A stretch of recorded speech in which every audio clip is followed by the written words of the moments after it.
Jemaat miliknya Tuhan, jemaat yang dikasihinya. Ibadah raya pagi hari ini kita lakukan dengan pengakuan pertolongan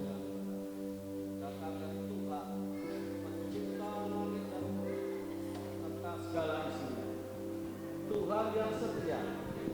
Dia tidak pernah meninggalkan perbuatan tangannya.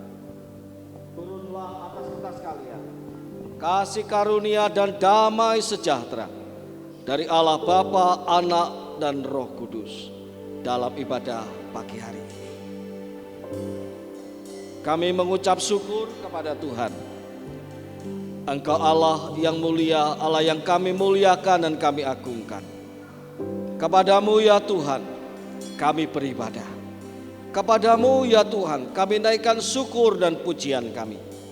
Pagi hari ini kami bersama dengan seluruh umat tebusan-Mu datang ke hadirat-Mu.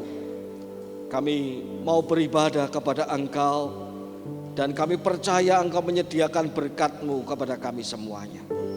Berkatilah kami ya Tuhan, berkatilah ibadah ini dari awal sampai pada akhirnya. Engkau Tuhan yang kami muliakan, Engkau Tuhan membawa kami menikmati kebaikan dan keindahan-Mu. Di dalam nama Tuhan Yesus kami berdoa. Amin. Selamat pagi Bapak Ibu yang terkasih di dalam Tuhan. Shalom. Shalom. Selamat pagi, shalom. Seberapa banyak kita yang hadir di tempat ini mengalami kebaikan Tuhan, boleh lambaikan tangannya. Haleluya. Saya percaya bahwa Tuhan yang kita sembah adalah Tuhan yang baik. Dan kebaikan Tuhan senantiasa Tuhan nyatakan di dalam kehidupan kita pribadi lepas pribadi. Seberapapun kita yang hadir di tempat ini, saya percaya tidak membatasi kuasa Tuhan untuk Tuhan nyatakan di tempat ini. Ketika kita bersama-sama menyatukan hati kita, jiwa kita dan roh kita untuk kita boleh bersama-sama memuji menyembah Tuhan.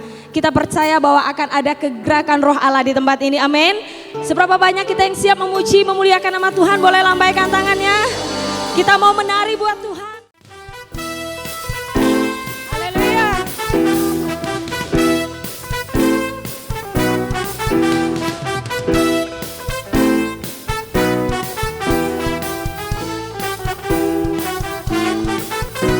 Katakan, bila roh Allah ada di dalamku, ku kan menari seperti Daud menari. Haleluya. Bila roh Allah ada di dalamku, ku kan menari seperti Daud. Mari angkat tangan kita, katakan, ku kan menari, ku kan menari, ku kan menari seperti Daud menari. Yes, ku kan menari, ku kan menari. Bukan menari seperti menari. Bila roh Allah ada, bila roh Allah ada di dalamku, ku kan menari seperti Daud menari. Yes. Bila roh Allah ada di dalamku, ku kan menari. Mari menari buat Tuhan. Ku kan menari, ku kan menari, ku kan menari seperti Daud menari. Yes.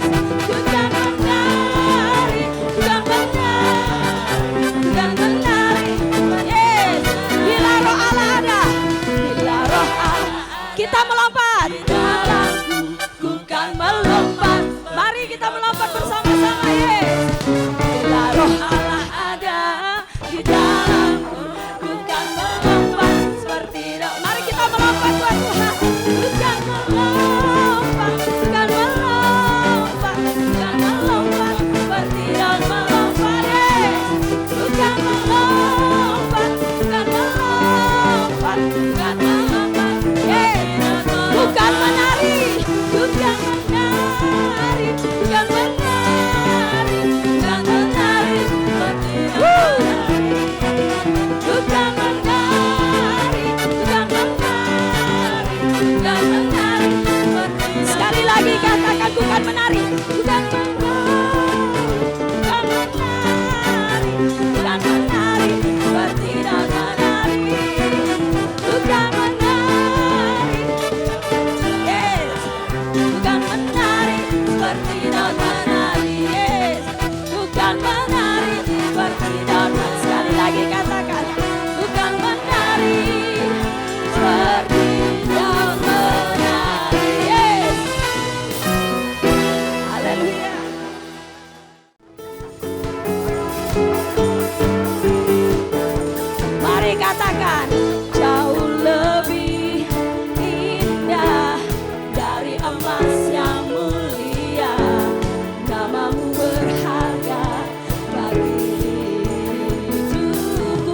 lebih kuat, jauh lebih kuat dari semua yang ku tahu. Namamu berkat di dalam jiwa, katakan namamu selalu ada di tempat pertama di hatiku dan selalu menjadi yang utama di hidupku.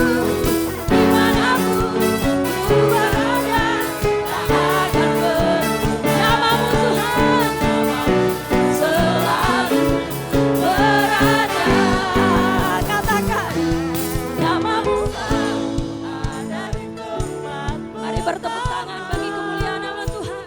Di hatiku dan selalu menjadi yang utama di rinduku.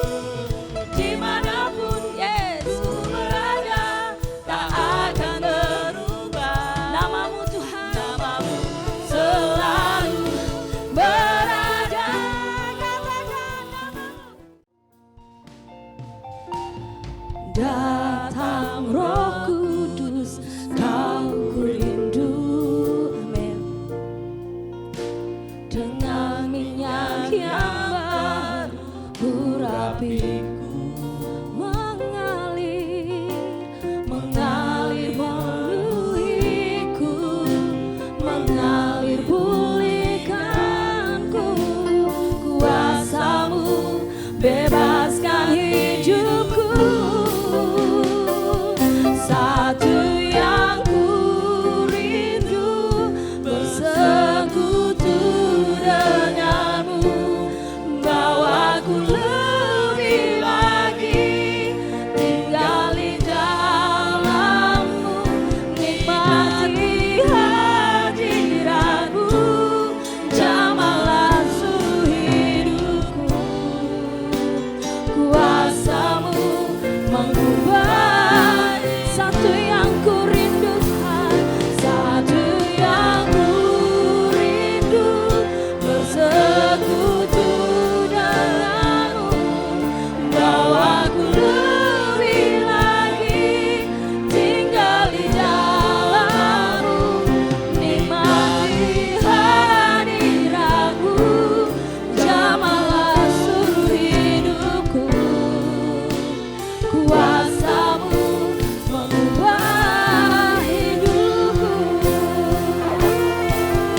Satu yang kami rindukan, satu yang ku rindu, bersekutu denganmu, bawaku lebih lagi tinggal di dalammu, nikmati hadiratmu, jamahlah seluruh hidupku. Kuasamu mengubah, kuasamu mengubahkanku, kuasamu mengubah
Tuhan.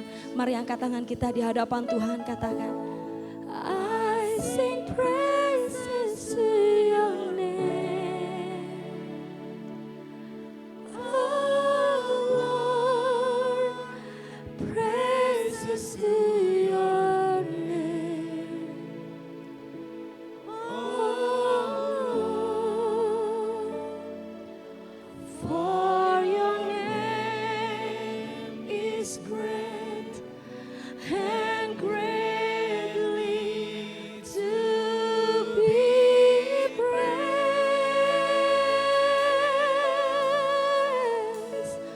I sing praises to your name, oh Lord, praises to your name, oh Lord, for your name is great and greatly to be praised. For your name, Lord, for your name is great and greatly to be praised.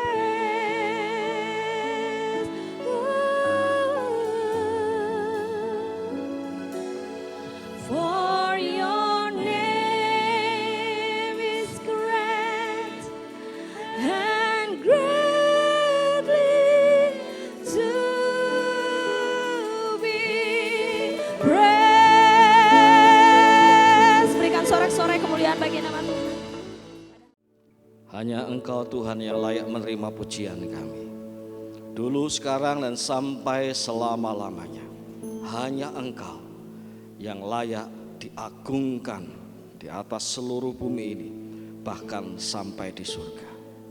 Kami mengucap syukur, kami boleh ada bersama dengan Tuhan yang mengasihi kami, yang memberkati kami, membawa kami masuk dalam hadirat Tuhan, menikmati keindahan-Mu yang tak terkatakan itu. Kami mengucap syukur kepada Tuhan, kalau hari ini kami kembali diperkenankan untuk mendengarkan firman-Mu. Sampaikanlah kehendak-Mu kepada kami ya Tuhan. Allah Roh Kudus bimbing kami, ajari kami untuk memahami firman-Mu. Dalam nama Tuhan Yesus kami berdoa. Amin. Puji nama Tuhan. Yohanes pasal 16 ayat 8 sampai yang ke-11. Demikian firman Tuhan. Ketika Ia datang, yaitu Roh Kudus, ya, Ia akan menginsafkan dunia akan dosa, kebenaran dan penghakiman. Akan dosa, karena mereka tetap tidak percaya kepadaku. Akan kebenaran, karena aku pergi kepada Bapa dan kamu tidak melihat aku lagi. Akan penghakiman, karena penguasa dunia ini telah dihukum. Jemaat yang dikasihi oleh Tuhan, pada akhir-akhir ini kita akan dapati sebuah fenomena dalam kehidupan beragama, baik di Indonesia maupun di luar negeri. Yang pertama adalah kehidupan beragama yang menganggap bahwa semua agama itu adalah benar, membawa kepada keselamatan. Dengan istilah banyak jalan menuju Roma. Orang-orang seperti ini adalah orang-orang yang jatuh pada paham yang disebut sebagai relativisme. Kebenaran itu relatif. Bagimu kebenaranmu, bagiku kebenaranku, dan aku mengakui kebenaranmu dan kamu juga mengakui kebenaranku. Kita sama-sama. Nanti kita juga masuk surga sama-sama, sesuai dengan ajaran kita masing-masing. Yang kedua adalah orang yang jatuh pada ide fik. Ide fik itu adalah kebutuhan untuk percaya. Kebutuhan untuk percaya itu ada di dalam diri setiap orang. Karena manusia yang ada di muka bumi ini butuh sesuatu untuk ia percaya, apapun itu bentuknya. Bisa saja ia perlu percaya dengan kekayaan, maka ia menumpuk kekayaan supaya semakin kekayaannya banyak, semakin kuat hidupnya, semakin terjamin hidupnya. Tetapi ada orang yang tidak melulu ide fiknya itu, kebutuhan untuk percayanya itu ada pada uang, tetapi dalam bentuk keyakinan agama juga.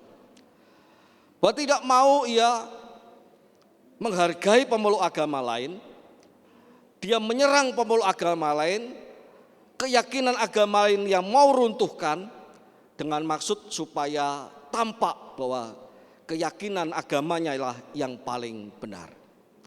Orang-orang seperti ini disebut sebagai orang-orang fundamentalis, atau seringkali dalam bahasa yang lebih lunak adalah orang-orang yang jatuh pada fanatisme sempit. Jemaat yang dikasihi oleh Tuhan, kita sebagai orang umat percaya tentu tidak ingin jatuh pada dua kriteria ini. Kita tidak ingin jatuh pada relativisme sehingga kita menganggap semua baik, kamu agamamu baik, agamaku juga baik. Kalau suatu saat aku butuh, aku siap melepaskan imanku ya, karena semuanya baik kok, tak ada konsekuensinya. Aku masuk agama apa saja baik, tidak ada masalah, tak ada keberatan hati nurani, misalnya begitu. Atau ya jatuh yang kedua, jatuh pada fanatisme sempit, bahwa dirinya lah yang paling benar. Lalu kemudian dengan demikian ia memusuhi orang lain, ia menekan orang lain, menghina ajaran agama lain, dan kemudian dengan demikian ia merasa dapat berdiri tegak seorang diri. Jemaat yang dikasihi oleh Tuhan, saya percaya bahwa setiap orang yang mengikut Kristus dengan sungguh-sungguh, dia tidak akan jatuh pada relativisme maupun tidak akan jatuh pada fanatisme yang sempit. Hanya orang yang mengikut Kristus yang setengah-setengah, hanya orang yang mengikut Kristus di permukaan yang akan jatuh pada dua hal ini. Kalau tidak relativisme, yang kedua adalah fanatisme sempit. Maka hari ini kita akan mendengarkan firman Tuhan yang tampak bagi kita sebagai sesuatu yang absolut, tetapi justru dengan mengikutinya, dengan memahaminya, dengan menyadarinya, kita akan dibawa menjadi orang yang mencintai Tuhan, tapi sekaligus juga mencintai sesama kita, termasuk mencintai orang-orang yang tidak sekeyakinan dengan kita. Kita tidak akan serta-merta menjelek-jelekkan keyakinan orang lain.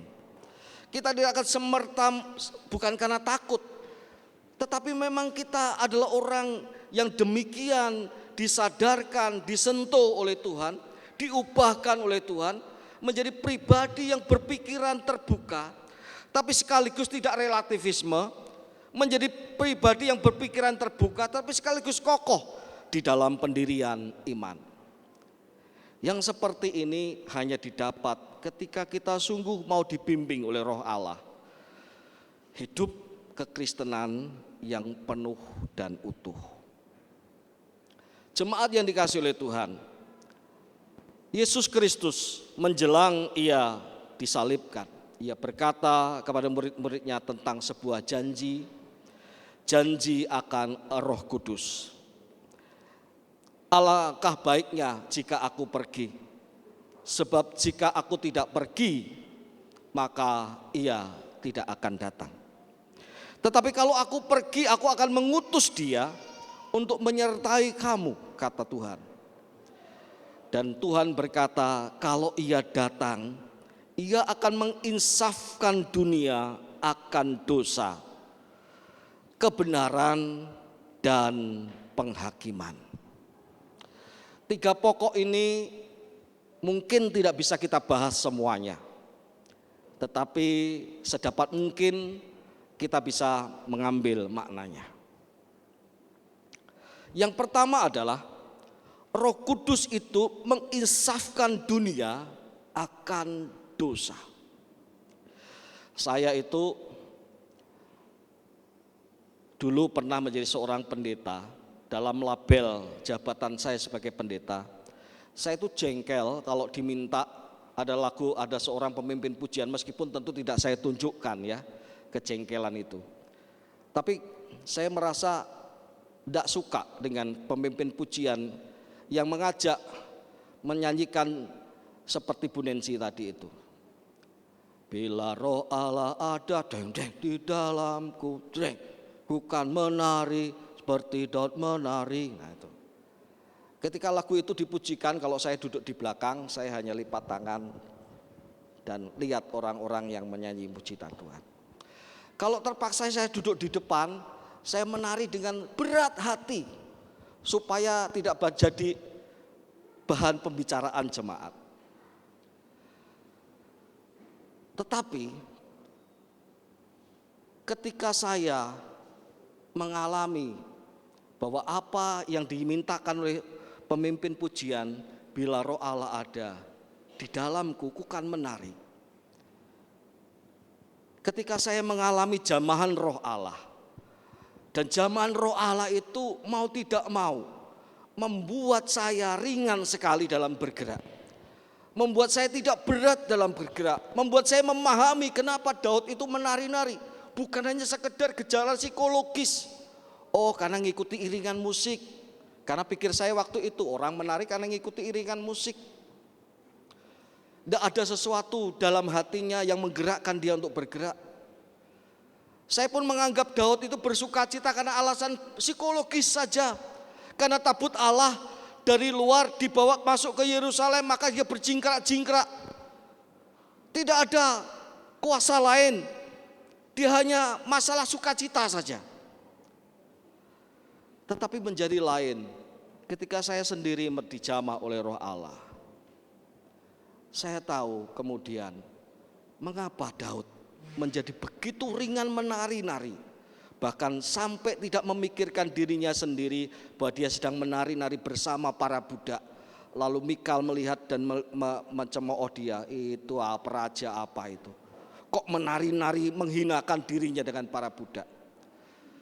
Kalau Roh Kudus, saya mengakui akhirnya, kalau Roh Kudus menjamah kita itu akan diliputi dengan sukacita dan ringan kaki kita untuk menari, bahkan melompat kepada Tuhan.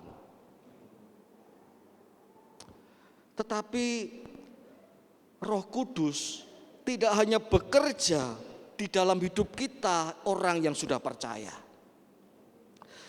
tetapi Roh Kudus bekerja menginsafkan orang yang belum percaya kepada Tuhan.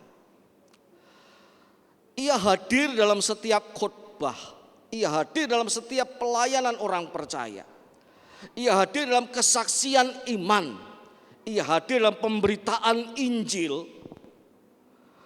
Ia berperan di dalam membawa setiap orang yang mendengar berita Injil itu untuk menjadi insaf. Maka dikatakan kalau Roh Kudus itu datang, ia akan menginsafkan dunia. Menginsafkan akan apa? Disebutkan menginsafkan akan dosa. Jemaat yang dikasihi oleh Tuhan,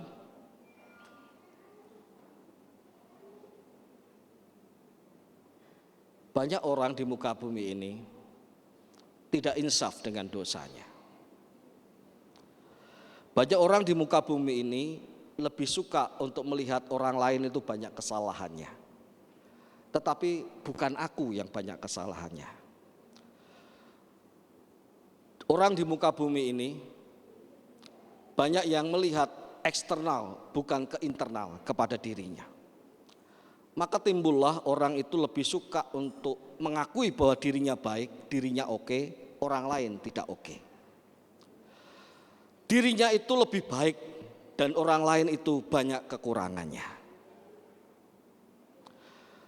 Hal seperti ini adalah cara dosa untuk mengungkung setiap orang supaya tidak mengetahui bahwa dia membutuhkan juru selamat. Tetapi kalau Roh Kudus itu menginsafkan, tidak ada yang bisa menolaknya. Tidak ada yang bisa membantahnya. Orang di muka bumi ini bisa membantah para pengkhotbah. Orang di muka bumi ini bisa membantah para penginjil. Tetapi kalau Roh Kudus itu menginsafkan akan dosa, tidak ada seorang pun yang tidak akan berlutut dan mengakui bahwa dirinya lah yang berdosa, bukan orang lain.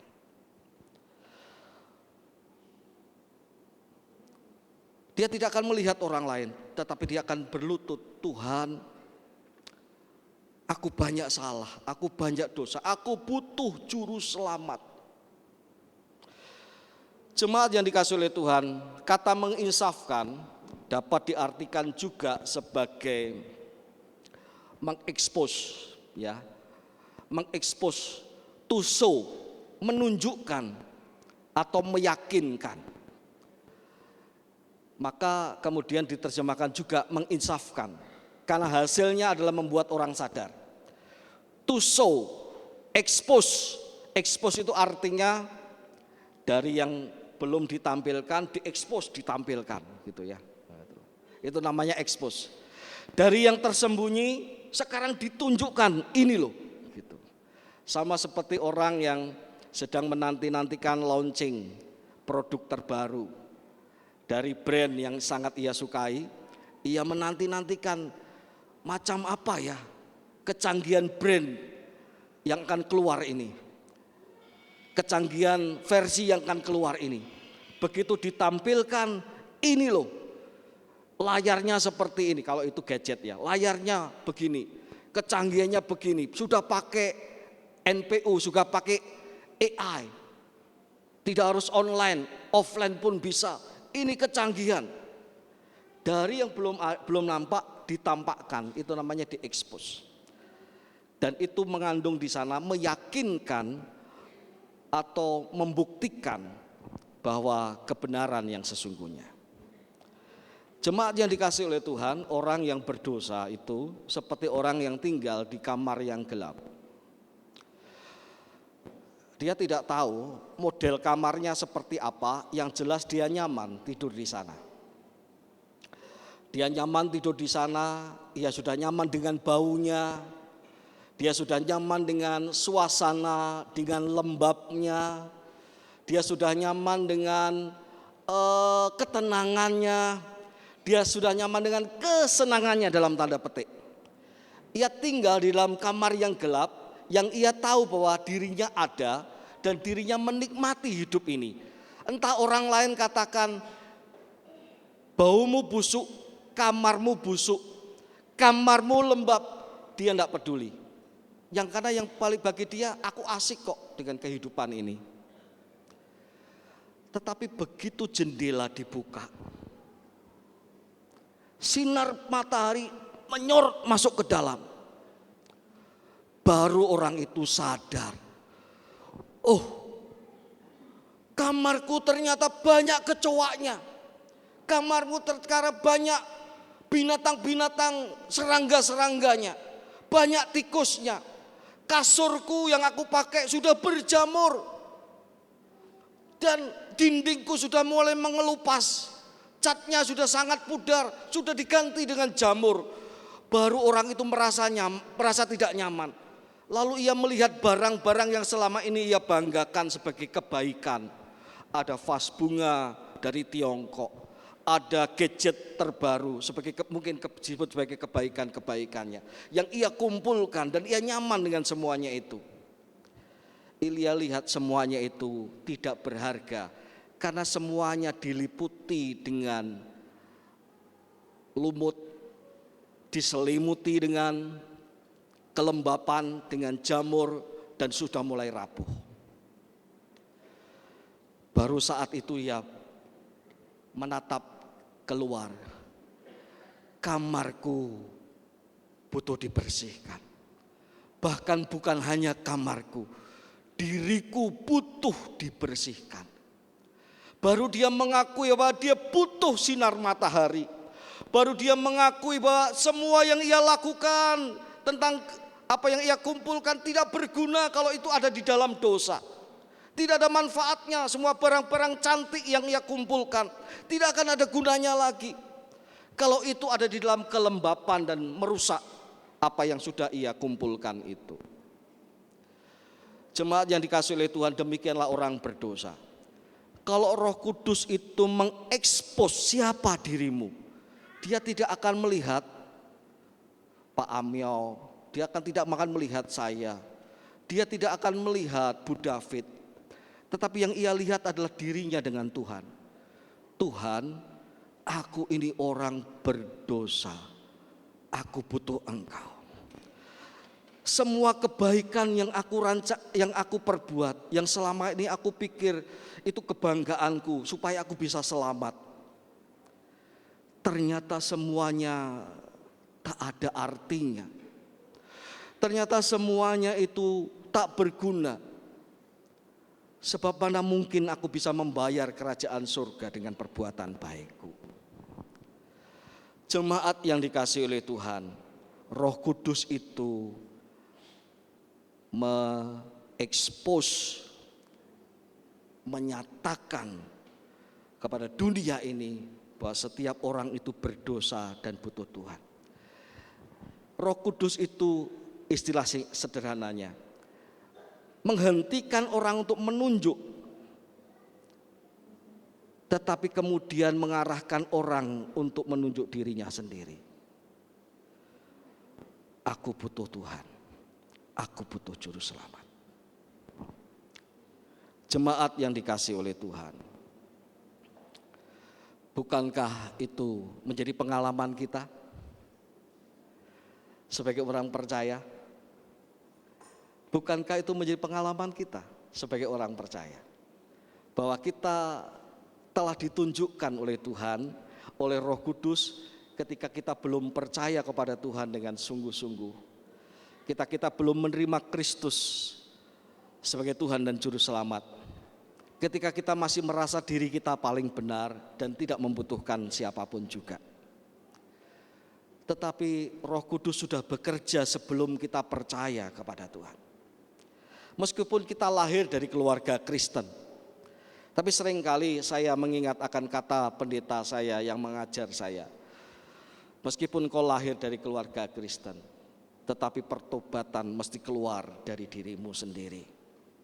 Karena kekristenan yang sejati berawal dari pertobatan, bukan keturunan. Dan Roh Kudus itu yang membuat kita tahu betapa kita butuh Tuhan, betapa kita butuh juru selamat, bahwa kebaikan tidak memadai lagi, bahwa kita butuh pengampun dosa. Lalu kita datang kepada Tuhan dan mengaku, Tuhan, aku orang berdosa, aku bertobat, aku butuh juru selamat, aku menerima Yesus Kristus sebagai Tuhan dan juru selamatku. Inilah yang saya syukuri kepada Tuhan. Ketika saya dibaptiskan itu, saya dibaptiskan bukan karena tradisi umur. Ketika teman-teman saya itu dibaptiskan, usia 12 tahun, usia SD waktu itu, saya sudah ditawari oleh pendeta saya, pembina remaja saya, pemuda saya untuk, ayo Den ikut baptisan. Saya bilang enggak. Loh kenapa? Apa papamu belum mengizinkan? Mereka enggak puas dengan saya. Hamba Tuhan datang ke papa saya, ke mama saya, meminta supaya mereka mendorong saya untuk mau dibaptiskan. Kenapa saya tidak mau dibaptiskan? Sederhana saja, jiwa remaja saya sedang mencari, apakah benar Yesus Kristus itu yang patut saya percaya? Ya, tetapi di tengah pencarian itu Tuhan tidak biarkan saya. Kedua, saya tahu bahwa saya sedang bergumul dengan dosa. Saya tumbuh sebagai remaja yang berani dengan orang tua. Betul. Waktu itu musuh utama saya itu mamah saya, gitu ya. Bukan papa saya, mamah saya. Saya berani dengan orang tua. Saya berpikir nanti kalau saya dibaptis, lalu saya tetap masih sama orang tua. Aduh, saya tidak mau seperti itu. Tuhan terus proses saya. Sampai kemudian saya berlutut menangis di kaki Tuhan. Ketika Tuhan tunjukkan betapa saya butuh juru selamat, bahwa saya ini orang berdosa. Ketika firman Tuhan disampaikan, saya duduk di ujung tempat Pak Joni sana itu. Saya biasa duduk suka di ujung saya itu, ya. Sampai sekarang pun kalau saya bukan gembala, saya itu pasti duduk belakang Bapak Ibu sekalian, ya. Di ujung sana. Saya duduk di ujung sana. Ketika firman Tuhan disampaikan, saya menangis. Belum firman Tuhan itu amin, selesai saya menangis. Saya disadarkan saya butuh Tuhan. Dan saat itu juga selesai ibadah, saya datang kepada hamba Tuhan dan berkata, Om, saya mau dibaptiskan. Jemaat yang dikasih oleh Tuhan. Kenapa? Karena Roh Kudus memperlihatkan kepada saya segala apa yang ada pada diri saya, segala kebanggaan saya, segala apa yang saya nikmati, bahwa saya ini orang berdosa yang butuh Tuhan. Saya percaya setiap kita punya pengalaman itu. Roh Kudus menginsafkan dunia akan dosa. Yang kedua, mungkin yang terakhir, kita tidak sampai yang bagian selanjutnya. Yang kedua, Roh Kudus itu mengingatkan kita akan kebenaran. Kenapa kebenaran? Karena aku pergi kepada Bapa dan kamu tidak melihat aku lagi. Apa kaitannya kebenaran dengan kalimat ini? Aku pergi kepada Bapa dan kamu tidak melihat aku lagi. Jemaat yang dikasihi oleh Tuhan, Yesus itulah kebenaran. Seluruh kepenuhan Allah ada di dalam dirinya. Oleh sebab itu ia berkata, bagaimana mungkin engkau bertanya kepadaku, tunjukkanlah Bapa kepada kami. Aku katakan kepada kamu, kalau engkau melihat aku, engkau sudah melihat Bapa. Apa artinya? Seluruh keadaan kemanusiaannya, seluruh kealahan itu tampak dari hidupnya. Oleh sebab itu kitab Ibrani berkata, kita punya imam besar. Tetapi bukan imam besar yang tidak dapat turut serta merasakan kelemahan kita. Dia dicobai. Perhatikan kata-kata terakhir ini. Tetapi ia tidak berbuat dosa. Ibrani pasal 4 ayat 15.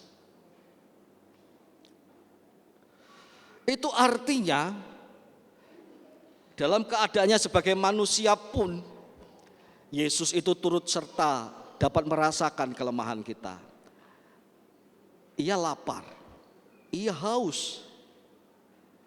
Ia bisa dicobai untuk keinginan punya kuasa. Oh, kalau tidak demikian iblis tidak akan mengatakan kepadanya, ku berikan semua kerajaan di muka bumi ini, asal kamu nyembah aku. Dia mengalami itu, dia Tuhan yang Maha Kuasa, tetapi masuk ke dunia, ia merasakan seluruh kelemahan manusia. Ia sedih, ia gembira. Ia menangis, ia tertawa. Tetapi bedanya dengan kita adalah Yesus tidak berbuat dosa.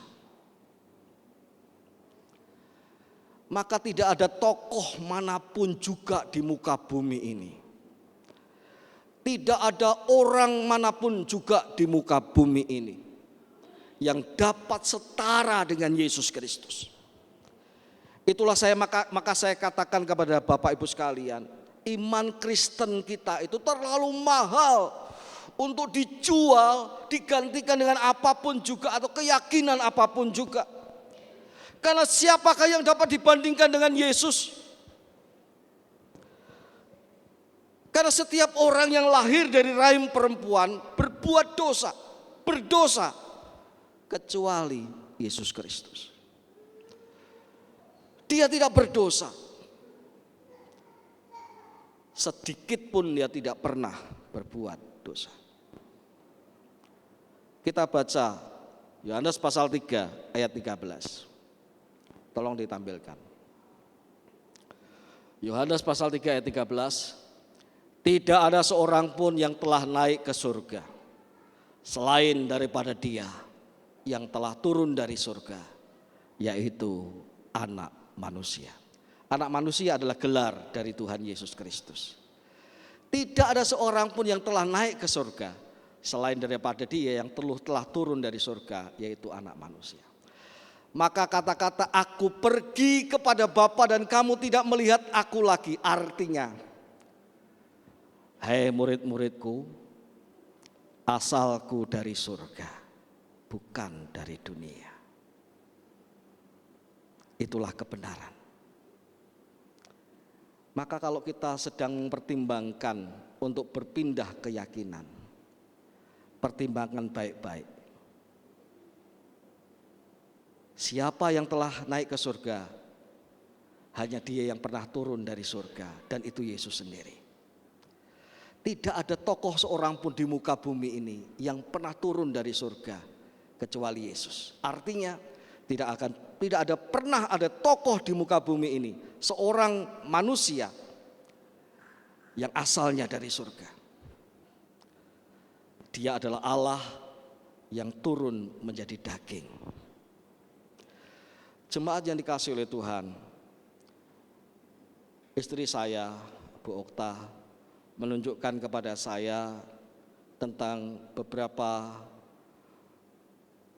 tokoh kenamaan, artis, selebgram yang berpindah keyakinan. Saya merasa sedih, tapi sekaligus saya juga merasa biasa saja. Saya merasa sedih sebab saya diingatkan akan sebuah yang pernah saya lakukan waktu di STT Abdiel. Ada seorang pegawai STT Abdiel yang berpindah keyakinan menjadi ke agama lain. Dia bukan jemaat biasa. Dia adalah seorang majelis gereja Isa Al-Masih. Bekerja di Abdiel lalu dia berpindah keyakinan. Dia tidak dikeluarkan, tetap masih bekerja di STT Abdiel, dan ketika saya melayani di STT Abdiel, saya mendengar kabar itu. Lalu ketika sebuah kesempatan saya duduk bersama dengan dia, saya berkata, kenapa Bapak pindah keyakinan? Dia sebutkan bahwa di gereja sebagai orang yang sudah tua, dia tidak merasa dihargai oleh orang yang lebih muda. Sejauh itukah? Hanya sekedar itukah? Tetapi perkataannya saya tanamkan dalam hati saya renungkan. Dan ketika saya menyiapkan firman Tuhan ini, saya kembali pikirkan itu.